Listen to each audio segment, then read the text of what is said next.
Bonjour, cette vidéo pour vous donner quelques conseils pour la partie didactique en mathématiques pour le concours de professeur des écoles. Certains de ces conseils vous paraîtront évidents, mais quelquefois il vaut mieux les répéter. Voici mon premier conseil. Efforcez-vous à utiliser les bons mots de vocabulaire.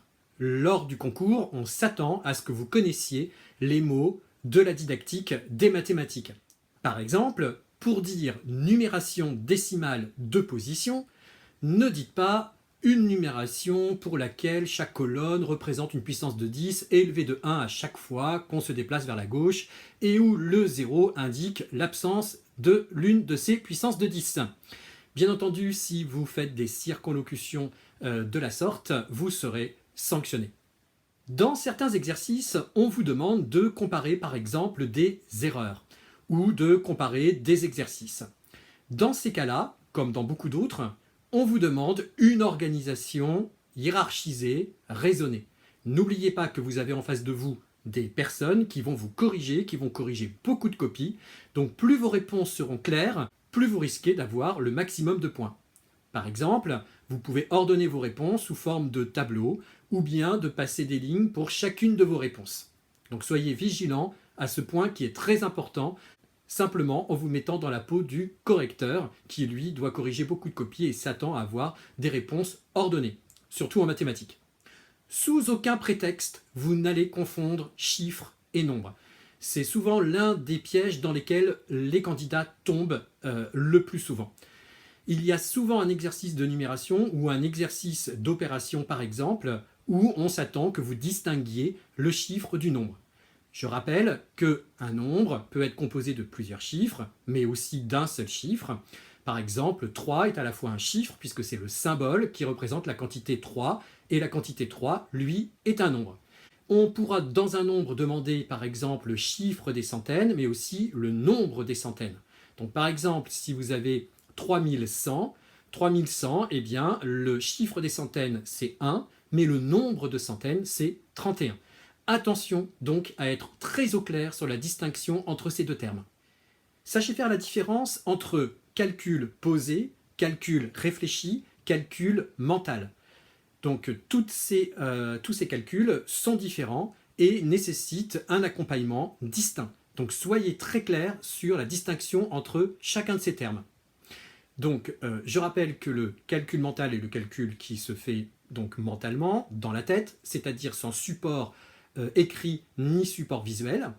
Vous avez le calcul réfléchi. Le calcul réfléchi peut être écrit. C'est celui qui nécessite plusieurs étapes avant d'arriver à un résultat. Donc par exemple, si vous faites 6 fois 4, vous pouvez faire 6 fois 2 fois 2, puisque 4 c'est le double du double. Donc vous pourriez faire 6 fois 2, 12 fois 2, 24. Et auquel cas, vous auriez donc un calcul réfléchi. Ce calcul réfléchi peut être écrit ou il peut être mental.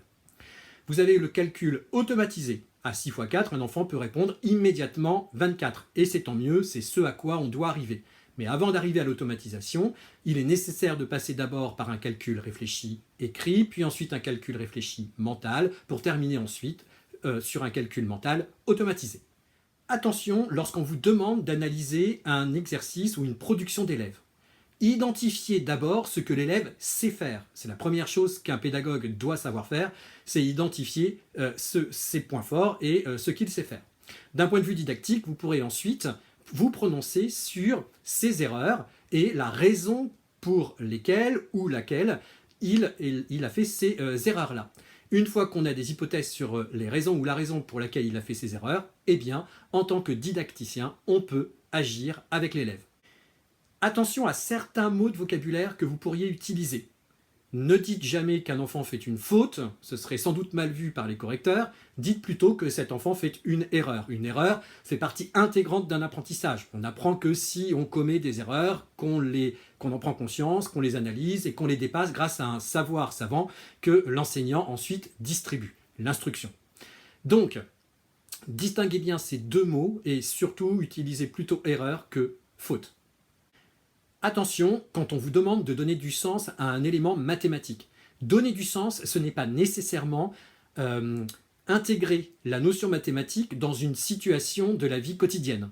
Donner du sens, c'est expliquer d'un point de vue didactique comment fonctionne un élément mathématique. Par exemple, il s'agira de donner du sens à une ou des techniques opératoires de la soustraction.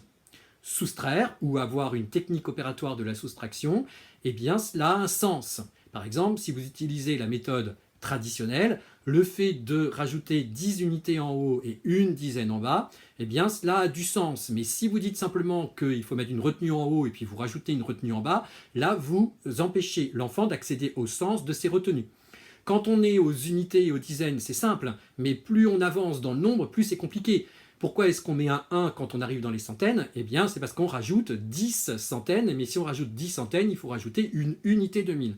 Donc voilà ce qu'est donner du sens à un élément didactique des mathématiques. Attention, quand on vous demande par exemple ce que vous feriez pour remédier à des erreurs d'élèves, de ne pas forcément nommer des outils mathématiques ou du matériel mathématique par un nom que peut-être vous êtes le seul à connaître.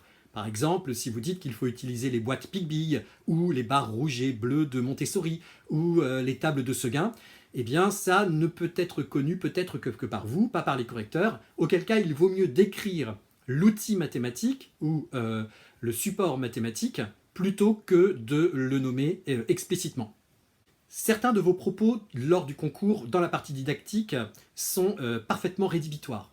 Par exemple, il est parfaitement inutile de dire, quand vous voyez une erreur d'un élève, dire que cet enfant a fait une faute d'inattention, ou que peut-être il n'a pas compris la consigne, ou qu'il a été inattentif, étourdi. Voilà. Tout ce genre de propos est parfaitement inutile dans le contexte du concours de la partie didactique. Dans la réalité, peut-être que vous auriez raison, mais ici, si l'exercice est donné et si on vous pose des questions, ce n'est pas pour que vous répondiez « peut-être a-t-il fait une erreur d'étourderie ». Surtout pas. Si on vous donne l'exercice, si on vous pose des questions, c'est qu'il y a une intention, c'est qu'il y a des raisons, c'est qu'il y a des hypothèses beaucoup plus structurées, soutenues, que de dire que l'enfant a fait une erreur d'étourderie. Quand bien même, encore une fois, dans la réalité, cela pourrait être vrai. Quelquefois, on va vous demander de modifier un exercice ou de trouver un exercice qui pourrait suivre les 1 ou 2, 3 exercices qu'on vous propose.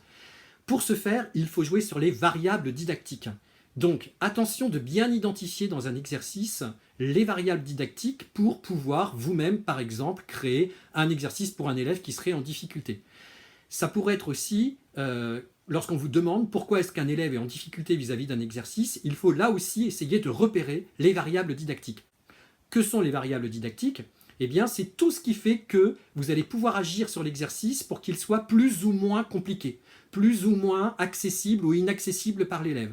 Ça va être par exemple, si vous êtes dans un intervalle 0-100, eh bien, de proposer que l'enfant soit dans un intervalle 100-500 si vous voulez augmenter le niveau.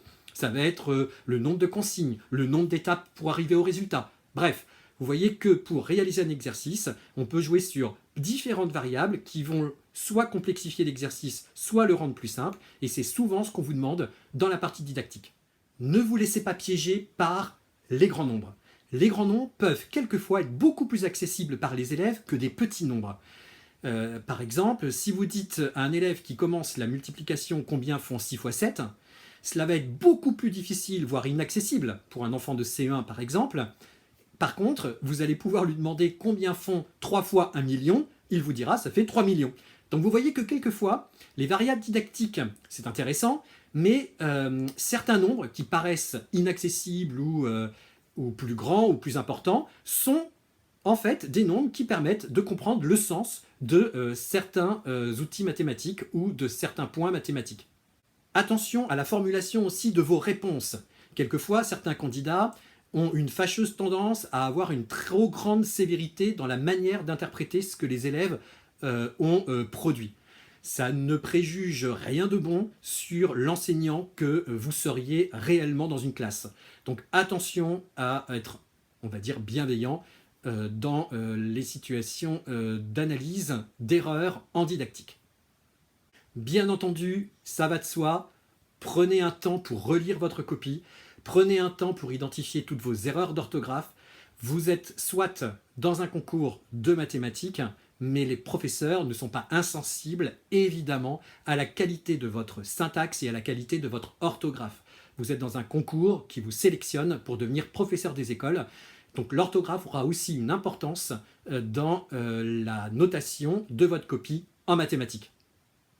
Et enfin, n'oubliez pas de manger un chewing-gum 20 minutes avant l'épreuve, puisque scientifiquement, il a été prouvé que ça stimulait considérablement l'activité neuronale et nous rendait encore plus performants.